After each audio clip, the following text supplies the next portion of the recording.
अस्सलाम वालेकुम नाजरीन, आप YouTube चैनल देख रहे हैं। मैं इमरान खान हूँ। इससे पहले कि मैं खबरें आपके सामने रखूँ, सबसे पहले आपको बताता हूँ 3 दिन पहले मैंने आपसे 2 या 3 दिन हो गए मैंने एक खबर आपके साथ शेयर की थी और मैंने आपको बताया था कैसे अरबों रुपए लूटे जा रहे हैं और कस्टम्स के अंदर ये कार्रवाई डाली जा रही है।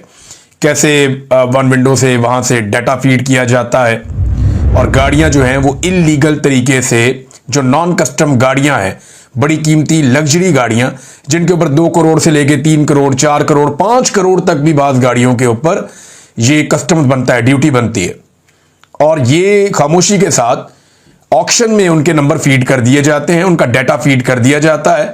हालांकि वो गाड़ियां कभी भी ऑक्शन नहीं होती और खामोशी से एक रसीद जारी करवाई जाती है, उस रसीद के ऊपर नंबर लगवा लिए जाते हैं और इस तरह सैकड़ों गाड़ियां पाकिस्तान के अंदर ये बड़े बड़े लोग लेकर फिर रहे हैं।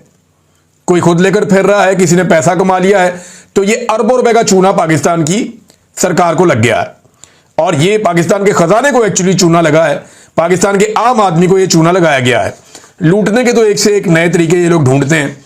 बहरहाल ये जब तहकीकाती खबर मैंने शेयर की, उसके बाद अब क्या हुआ वो मैं आपको बता देता हूं।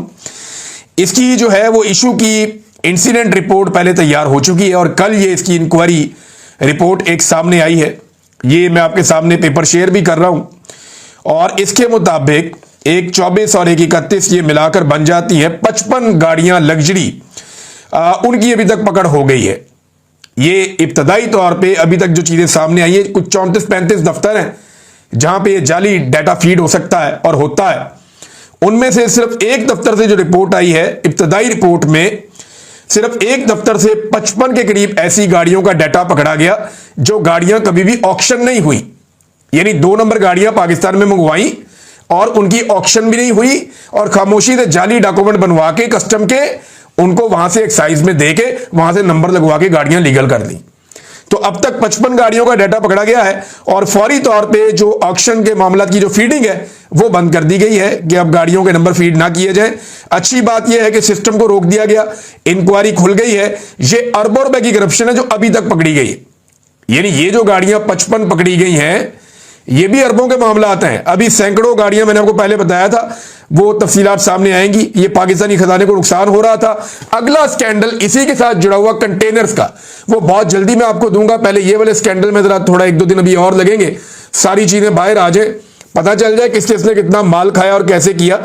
मैं पहले आपको ये स्कैंडल दूंगा, फिर जब ये स्कैंडल पकड़े जाएंगे इनकी इंक्वायरी रिपोर्टें आपके साथ शेयर करूंगा और फिर आपको यह भी बताऊंगा कि इनके अंदर मुलव्विस कौन है और उनकी शक्लें भी पूरी कौम को दिखाऊंगा कि किस किस ने किस तरह पैसा बनाया है। ये शक्लें मैं आपके सामने रखूंगा और ये पैसा बाहर पाकिस्तान से कैसे ये लोग मुंतकिल करते हैं, कैसे अपने और अपने खानदान के लिए ये सिस्टम को बाहर लेकर जा रहे हैं, ये चीजें आपके सामने रखूंगा। तो ये एक मेरी एक्सक्लूसिव एक स्टोरी थी जो मैंने आपके साथ शेयर की, उस पर पहला एक्शन हुआ, वो भी मैंने आपके साथ शेयर कर दिया।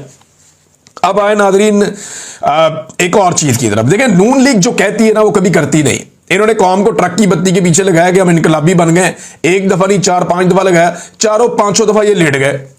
वो जैसे ही कौम इनकलाब के पीछे लगती है ये पॉलिश पकड़ के जूते के पीछे लग जाते हैं।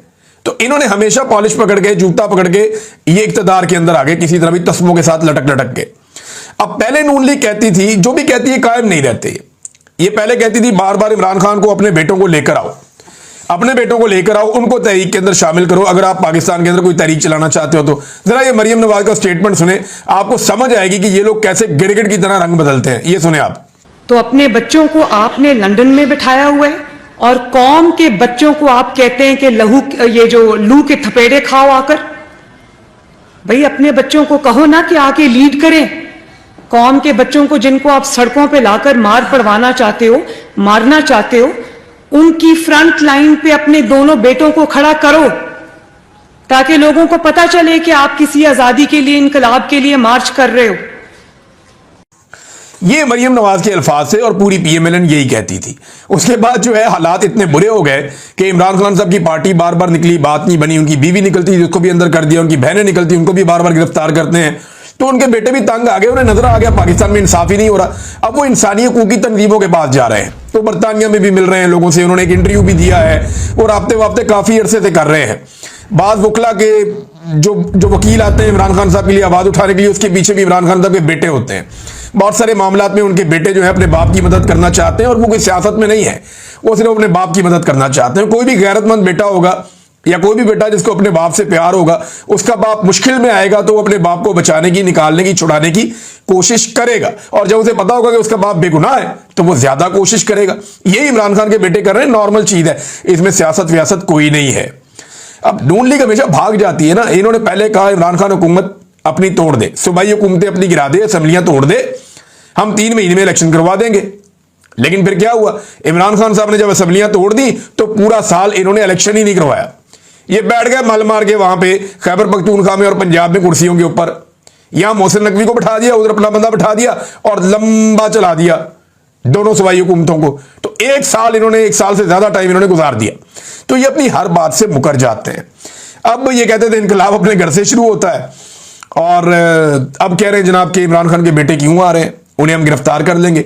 वैसे मुझे एक चीज की तस्हीह एक दोस्त ने की है और मैंने इसको रिसर्च भी किया, बल्कि अब वो बड़ा मजा आता है रिसर्च करने में। एक और बड़ी आसानी हो गई है कि आप ग्रॉक से पूछे और वो फैक्ट्स आपको कम से कम बता देता है। तो जिनके पास नाइकॉप होता है ना, गैर मुल्की यानी जो पाकिस्तान से बाहर पाकिस्तानी रहते हैं, अगर उनके पास पाकिस्तानी पासपोर्ट नहीं है तो ब्रिटिश या अमेरिकन पासपोर्ट पे वो पाकिस्तान आना चाहते हैं तो उन्हें वीजा चाहिए होगा। लेकिन अगर उनके पास नाइकॉप है तो फिर उन्हें वीजा नहीं चाहिए।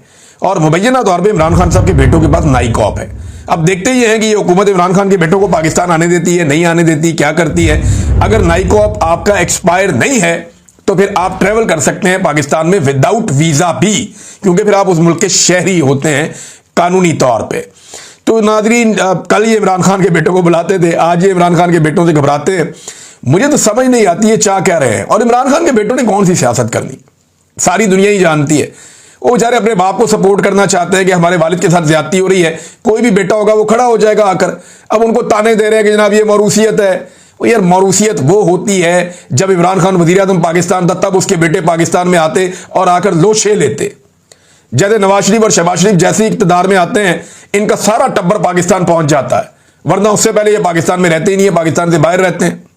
ये बड़ी बड़ी रवायती सियासी जमातें हैं, इनके बच्चे बाहर ही रहते हैं पाकिस्तान से, लेकिन जैसे ही इक़्तिदार में आते हैं पाकिस्तान पहुंच जाते हैं फौरन, लोशे लेने के लिए, मजे लेने के लिए, एंजॉय करने के लिए।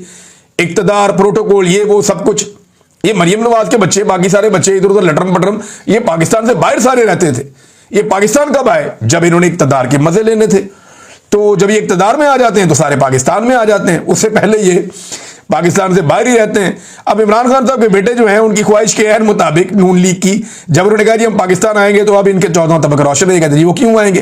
हालांकि उनके आने से मुझे नहीं लगता कि कोई बहुत बड़ा फर्क तब तक नहीं पड़ेगा जब तक अवाम नहीं निकलेगी। अवाम निकलेगी तो फर्क पड़ेगा, वरना नहीं पड़ेगा। लेकिन जरा खुल के बात कर लेते हैं पाकिस्तानियों के साथ, और मैं पाकिस्तानियों से डायरेक्टली मुखातिब हूं, मैं खुलकर बात कर रहा हूं। यानी मैं ये कोई ओला रखना ही नहीं चाहता कि मुझे कोई बैलेंस करना है या मुझे कोई अपना फलां चीज देखनी है या मैं इससे आगे बात कर सकता हूं या नहीं कर सकता। आपके साथ मैं पाकिस्तानियों के साथ खुलकर बात करता हूं। आप अपने दिल से पूछें इमरान खान जेल में क्यों है? क्या वो वजीर आजम बनने के लिए जेल में? भाई वजीर आजम बनने के तो बड़े आसान रास्ते हैं, वो एस्टेब्लिशमेंट के साथ डील कर दे, वजीर आजम बन जाएगा। करना क्या होगा? सिर्फ एस्टेब्लिशमेंट को बुरा भला कहना छोड़ना होगा, जेल से बाहर आकर कुछ अरसा चुप रहना होगा, और उसके बाद जब इलेक्शन मिले तो अच्छे बच्चों की तरह इलेक्शन लड़ना होगा, एस्टेब्लिशमेंट के लिए रूम क्रिएट करना होगा, पॉपुलर तो वो है, उसको वजीर आजम बना देंगे, वो वजीर आजम पाकिस्तान बन जाएगा। बड़ा आसान फार्मूला है। वो रास्ता मरियम नवाज ने कहा था ना मुझे अच्छे से आता है। लेकिन इमरान खान उस रास्ते पे जा क्यों नहीं रहा? अगर वो आज भी वजीर आजम बनना चाहता है तो एस्टेब्लिशमेंट की राहदारी से बड़ा जबरदस्त रास्ता होकर गुजरता है, लेकिन उसके लिए उसको एस्टेब्लिशमेंट को क्लीन चिट देनी पड़ेगी, जो वो नहीं दे रहा। उसे फौजी एस्टेब्लिशमेंट की चाकरी करनी पड़ेगी, जो वो नहीं कर रहा। उसे कौम की आजादी वाली सोच भूलनी पड़ेगी और अगले इलेक्शन में वो वापस आ जाएगा। लेकिन वो ये नहीं कर रहा, वो ये रास्ता नहीं चुन रहा।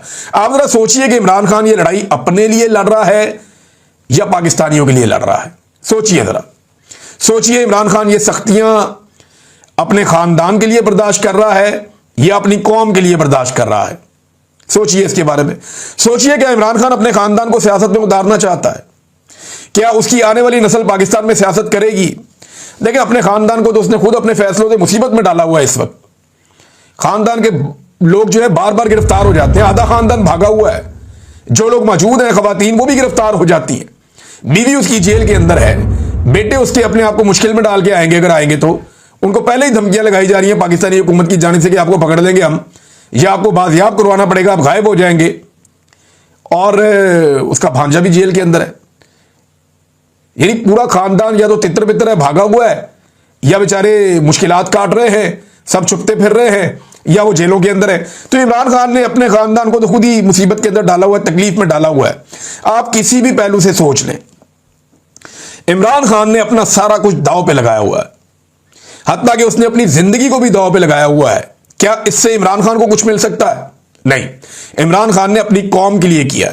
इमरान खान एस्टेब्लिशमेंट से लड़ाई हारना नहीं चाहता, किसी कीमत पर नहीं हारना चाहता। इमरान खान ने अपने हालिया बयान में एक बात कही थी, जरा गौर करें इमरान खान ने क्या कहा। इमरान खान ने कहा कि मुझे अल्लाह रब्बुल इज्जत के बाद अपनी कौम पर भरोसा है कि वो मेरे लिए आएंगे, वो मेरे लिए निकलेंगे।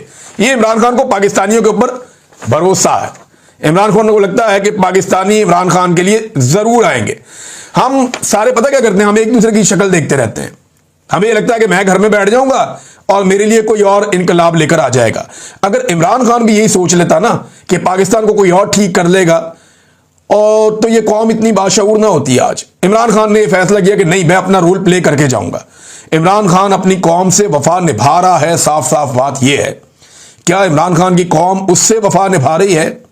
यह सवाल लोगों को अपने आप से पूछना चाहिए। क्या आजादी की कीमत अदा करने के लिए इमरान खान तो तैयार है, वो तो कीमत अदा कर रहा है। वो कह रहा है जी मुझे आजादी चाहिए, रिहाई नहीं चाहिए, मैं कैद को तरजीह दूंगा गुलामी पर, यह इमरान खान कह रहा है। तो क्या आजादी की कीमत अदा करने के लिए बाकी पाकिस्तानी भी तैयार है? यानी मुझे अगर दौराने जबरी गुमशुदगी, जब मुझे उन्होंने गायब किया हुआ था ISI ने, मुझे कोई आंख से भी इशारा कर देता था ना कि बाहर लोग खड़े हैं, या बाहर लोग हक के लिए आवाज उठा रहे हैं, बाहर लोग मजामत कर रहे हैं, यानी एक दो दफा मुझे इस तरह की छोटे मोटे हिंट मिले, तो मुझे अंदर उस कैद के अंदर इतना हौसला और इतनी ताकत मिलती थी। और वो हमारा अल्लाह रब्बुल इज्जत है ना, अल्लाह ही रब्बुल इज्जत है हमारा, जो हमें सब्र भी देता है और इस्तकामत भी देता है और हौसला भी देता है। तो अल्लाह बड़ा मेहरबान है। तो मैं आपको यह कहना चाहता हूं, साफ साफ बात, आपको कोई प्लेट में रख के आपकी आजादी, आपकी खुद मुख्तारी या आपकी इज्जत नहीं देगा। अपने मैंडेट की इज्जत करवानी है तो आपको खुद करवानी पड़ेगी। अपने फैसलों को इस मुल्क के ऊपर नाफिज करना है तो आपको खुद करना पड़ेगा। आपने अगर इदारे ठीक करने हैं, मुल्क को ठीक करना है, सही डगर पे पहुंचाना है, तो ये लोग नहीं पहुंचाएंगे, आपको खुद करना पड़ेगा। बगैर तकलीफ लिए आपको कुछ मिलने वाला नहीं है। हां, जितने कम लोग निकलेंगे उतनी ज्यादा तकलीफ होगी, जितने ज्यादा लोग निकलेंगे उतनी कम तकलीफ होगी। अगर सारा पाकिस्तान बाहर आ जाता है तो ये एस्टेब्लिशमेंट, ये हुकूमत, ये फॉर्म 47 की जाली हुकूमत, इनकी टकेगी औकात नहीं है। ये कुछ नहीं बेचते। सिर्फ पाकिस्तानी अगर ये फैसला कर ले कि उन्होंने अब हकीकी आजादी लेनी है, यानी पाकिस्तानी अगर ये फैसला कर लें कि आज के बाद उन्होंने पाकिस्तान के अंदर रूल ऑफ लॉ कायम करना है, आजादी इजहार राय कायम करनी है, और पाकिस्तान के अंदर जो है वो इंसानी हकूक की पामालियां बंद करवानी है, मैंडेट का एहतराम करवाना है, पाकिस्तान में कानून सबके लिए बराबर होगा। अगर ये सारी चीजें आज पाकिस्तान की अवाम सोच लें तो पाकिस्तान की अवाम ये हासिल कर सकते हैं। डिफाइनिंग मूवमेंट होते हैं ना, आपको आज मौका मिल रहा है, ये मौका आपको रोज नहीं मिलेगा। कौमों की जिंदगियों में मौके मिलते ही नहीं होते। कई लोग पैदा होते हैं, मर जाते हैं, उन्हें लड़ने का मौका ही नहीं मिलता। और आप खुशकिस्मत है, आपको मौका मिल रहा है कि आप अपने हक के लिए खड़े हो सकते हैं। बेशुमार लोग इस दुनिया में आए जिन्हें पूरी जिंदगी अपने हक के लिए खड़े होने का मौका ही नहीं मिला। वो जैसे आए वैसे ही चले गए। लेकिन इस वक्त जो हम लोग मौजूद हैं, हमें अपने हक के लिए लड़ने का मौका मिल रहा है। इस मौका को आप जाया भी कर सकते हैं और लड़ के एक तारीख बना सकते हैं और अपने ऊपर फख्र कर सकते हैं। आपकी आने वाली नस्लें भी आप पे फख्र कर सकती हैं। बहरहाल मैं ये खुली खुली बातें करना चाह रहा था, मेरे दिल में थी, मैंने कर दी। अगले 48 से 72 घंटों में तहरीक इंसाफ कुछ बड़े फैसले कर लेगी। उनमें से कुछ फैसले पब्लिक किए जाएंगे और कुछ फैसले पब्लिक नहीं किए जाएंगे। ये बात आप ध्यान में रखिएगा, क्योंकि तहरीक इंसाफ अब सारी चीजें सामने नहीं लाना चाहती। कुछ चीजें वो सामने लेकर आएंगे और कुछ चीजें जो हैं वो ऐन मौका पर सामने आ जाएंगी। एस्टेब्लिशमेंट के अंदर भी खलबली मची हुई है। वो बार बार पता करना चाहते हैं, लोगों से रब्ता करते हैं कि आपको पता है कि क्या होने जा रहा है, अब ये क्या करेंगे, स्ट्रेटेजी क्या होगी, किस हिकमत अमली चलेंगे, कौन कौन से इलाके बंद करेंगे, कौन से ग्रिड हैं जो बंद कर देंगे, या कौन सी जगह है जिसको बंद कर देंगे, कहां कहां पे सप्लाई रोक देंगे। ये सारी चीजें जो है वो जानना चाहते हैं और इसके लिए बंदोबस्त भी करना चाहते हैं। अभी आपने देखा कि कबायली इलाकों के अंदर बड़े पैमाने पर जो है वो नकलो हरकत हुई है और कर्फ्यू लगा के वहां पे फोर्सेस को पहुंचाया गया है। तो बहुत सारी चीजें डेवलपमेंट हो रही है, दोनों तरफ से डेवलपमेंट हो रही है। पाकिस्तान तहरीक इंसाफ अब अगस्त के शुरू में एक बड़ी तहरीक खड़ी करने का इरादा रखती है। इमरान खान साहब ने ऑर्डर दे दिया है, देखना यह है कि लीडरशिप इसको किस अंदाज में आगे बढ़ाती है। अभी तक ग्राउंड पे एक्टिविटी उस तरह नजर नहीं आ रही। रावलपिंडी में कुछ लोग निकले और बड़े जोशो खरोश के साथ निकले, लाहौर में निकले, मुख्तलिफ जगहों पे आलिया हमजा, सरम जावेद, ये और कुछ खवातीन हैं जो जेलें काट कर आई हैं, कुछ दीगर लोग हैं, वो अपने तौर पे जोर लगाते रहते हैं। लेकिन जो मोमेंटम एक बनना चाहिए वो भी बनता हुआ दिखाई नहीं दे रहा।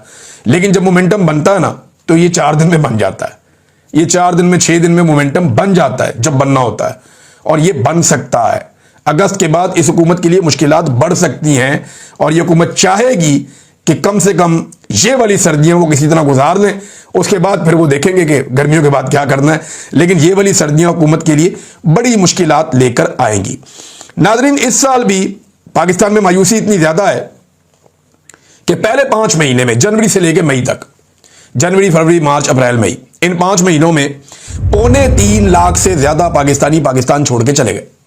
ये हुकूमत इस बात पे खुश है कि ओवरसीज पाकिस्तानी बाहर से पैसे भेज रहे हैं। और भाई बंदे ही इतने बाहर जा रहे हैं, जो बंदा बाहर जाएगा वो पैसे कमा के वापस भेजेगा ना। जो कर्जा वो लेके बेचारा गया है वो उसने उतारना भी तो है। जो देखे ना, कोई 20 लाख से ज्यादा पाकिस्तानी पाकिस्तान से बाहर चले गए। अब जो गए उन्होंने पैसा कमा के पाकिस्तान भेजना है, क्योंकि जो पाकिस्तान से बाहर गया वो कर्जा उठा के गया। ज्यादातर गरीब लोग होते हैं बेचारे। अब उन्होंने पैसा वापस भेजना है, भेज के उन्होंने अपना कर्जा उतारना है। और हुकूमत जो है वो आदादो शुमार को अपने फायदे के लिए इस्तेमाल करती है। ये ब्रेन ड्रेन हो रहा है। आर्मी चीफ ने कहा था ब्रेन गेन है, लेकिन पाकिस्तान की जो एक रिपोर्ट है, इकोनॉमिक रिपोर्ट, उसके मुताबिक ये ब्रेन ड्रेन है। डॉक्टर्स मुल्क से जा रहे हैं, इंजीनियर्स मुल्क से जा रहे हैं, सरमायाकार मुल्क से जा रहे हैं, जो टेक्नोलॉजी को जानने वाले लोग हैं वो मुल्क से जा रहे हैं, आईटी एक्सपर्ट्स मुल्क छोड़ छोड़ कर जा रहे हैं। तो मुल्क से बड़े पैमाने पर नौजवान बाहर जा रहे हैं। 2,85,000 नौजवान तकरीबन 5 माह में मुल्क छोड़कर चले गए। यानी 1 महीने में लगभग कोई 60,000 नौजवान मुल्क छोड़कर चले जाते हैं। और ये ब्रेन ड्रेन लगातार होता जा रहा है। पाकिस्तान में बेरोजगारी की शिद्दत में भी लगातार इजाफा हो रहा है और यही वजह है कि हम आगे बढ़ने की बजाय पीछे की तरफ जा रहे हैं। आसिफ अली जरदारी के बारे में खबर आई थी, एजाज सैयद साहब ने दी थी, बड़े जबरदस्त जर्नलिस्ट हैं, बड़ी अच्छी खबरें उनके क्रेडिट पे हैं। उन्होंने कहा था जरदारी साहब को हटा दिया जाएगा और कोई बहुत ताकतवर शख्सियत। तो पाकिस्तान में वैसी हर तरफ खबरें चल रही है जनाब शायद आर्मी चीफ को बना देंगे कल को सदर, लेकिन वो तस्दीक कोई नहीं है, लोग चेमगोइयां चलती रहती हैं। लेकिन ये कहा गया कि आसिफ अली जरदारी को हटाने की खबर पे जो है वो उन्होंने खबर दी थी, लेकिन हर तरफ से तरदीद आ रही है। जरदारी साहब की पार्टी भी कह रही है जी जरदारी साहब मैदान छोड़ने वाले बंदे नहीं है, PMLN भी यही कह रही है, बाकी जमातें भी यही कह रही हैं। देखिए ये खबर हो सकता है अपने अंजाम की तरफ ना जाए पूरी तरह, मगर कोई ना कोई खिचड़ी तो ऐसी जरूर पकी है। एजाज सैयद ने ऐसी खबर नहीं दी, ना वो ऐसी खबर देते हैं।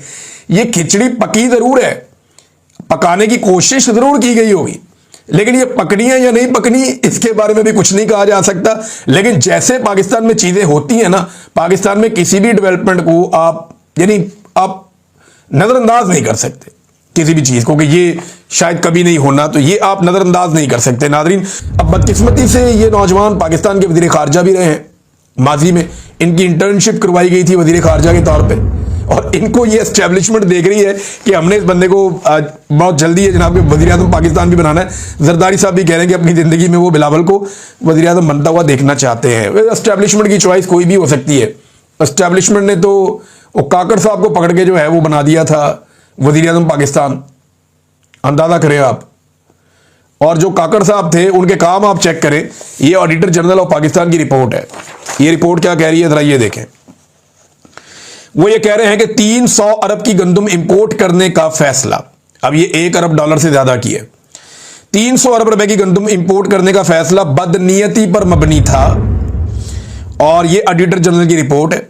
इससे लोकल किसान को, पाकिस्तान के अंदर जो किसान है उन्हें और कौमी खजाने को नुकसान पहुंचा है, प्राइवेट इंपोर्टर्स को फायदा पहुंचाया गया है। अब बताएं कौन पूछेगा इनसे कि आपने पाकिस्तान का 300 अरब रुपए का नुकसान कर दिया? कौन पूछेगा इनसे? कौन इनसे जवाब लेगा? ये तो एस्टेब्लिशमेंट के चाहिए थे, ये तो स्याह करे सफेद करे, इन्हें पूछ ही कोई नहीं सकता। अभी चीनी स्कैंडल में जो इन्होंने हरकत की है इस पे तो डूब के इनको मर जाना चाहिए। इनको तो हथकड़ियां लगा के जेलों में डाल देना चाहिए कि तुमने किया क्या। अच्छा एक और चीज मैं आपको बताऊं जरा, ये बड़ी इंटरेस्टिंग चीज है।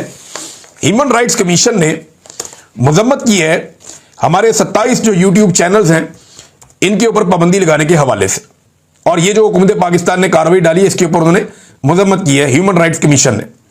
और HRCP ने कहा कि आज़ादी इज़हार राय की आईनी आज़ादी ना सिर्फ इनफरादी आज़ादी के लिए बुनियादी है बल्कि यह हुकूमती एहतसाब को यकीनी बनाने, मुबाहिसे को फरोग देने और अवाम को मुख्तलिफ नुक्ता नज़र तक रसाई फराहम करने के लिए भी नागुज़ीर है।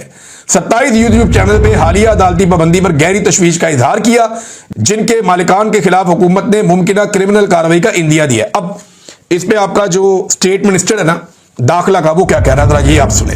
हुकूमत के आप काम चेक करें। वो कह रहे हैं जी कि ये हम किसी को इजाजत नहीं दे सकते कि किसी के कत्ल का फतवा दे दे।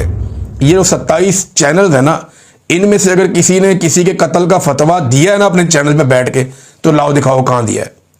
किसी के सर की कीमत लगा दें, लाओ दिखाओ इन चैनल्स में से किसने सर की कीमत लगाई है, और जिसने लगाई है फिर आप उसके ऊपर कार्रवाई अकेले पे करें ना। 27 चैनल आपने इसलिए बंद कर दिए कि वो नाकदीन है। वो ये बताते हैं कि आपने लास्टिक की शलवार पहनी हुई है, वो ये बताते हैं कि आप जाली हुकूमत आप लाकर बैठ गए हैं, वो ये बताते हैं कि आपने अदलिया को कंट्रोल कर लिया है, वो ये बताते हैं कि आपने पाकिस्तानियों की मईशत को तबाह कर दिया है, और आपने सरमायाकारी लाने के नाम के ऊपर पाकिस्तान में सरमायाकारी की 50 साल की जो पुराना रिकॉर्ड था कम तरीन सरमायाकारी का, वो भी तबाह कर दिया आपने, क्रॉस कर गए हर लिमिट। और उसके बाद जनाब ये भी कहा इसी मिनिस्टर ने कि कोई ऐसी मजहबी बात कहकर जान को खतरे में डाल दे किसी और की। आप कहां किया है किसी ने? किसके बारे में बात कर रहे हैं? यहूदी एजेंट का इल्जाम इमरान खान पे किसने लगाया? आपने लगाया। तौहीन इस्लाम के इल्जाम इमरान खान पे किसने लगाए? आपने लगाए। गद्दारियों और बगावतों के मुकदमे किसने बनाए? आप लोगों ने बनाए। बंदे कत्ल चौकों के अंदर आपने करवा दिए, और आप जो यूट्यूब चैनल पे बैठ के बात करने वाली इख्तलाफी आवाजें हैं उन्हें कुचल रहे हैं झूठे इल्जाम पे। अगर आपके इल्जाम सच्चे होते ना, वजीर मुमलिकत बड़ाए दाखिला साहब, अगर आपके इल्जाम सच्चे होते ना, तो आप कम से कम इन सहाफियों को मौका देते हमें कि हम अदालत में आकर सामने खड़े हों और अपने इल्जामात का दिफा करें। हम बताएं कि हमारे खिलाफ झूठे इल्जाम लगाए गए हैं। ये जो खुफिया कार्रवाई आपने डाली है ना अंदर खाते, ये आपके दिल में चोर था। आपने फ्रॉड किया है पाकिस्तानी कौम के साथ, पाकिस्तानी मीडिया के साथ, लेकिन आपको पकड़ेंगे इंशाल्लाह। अब तक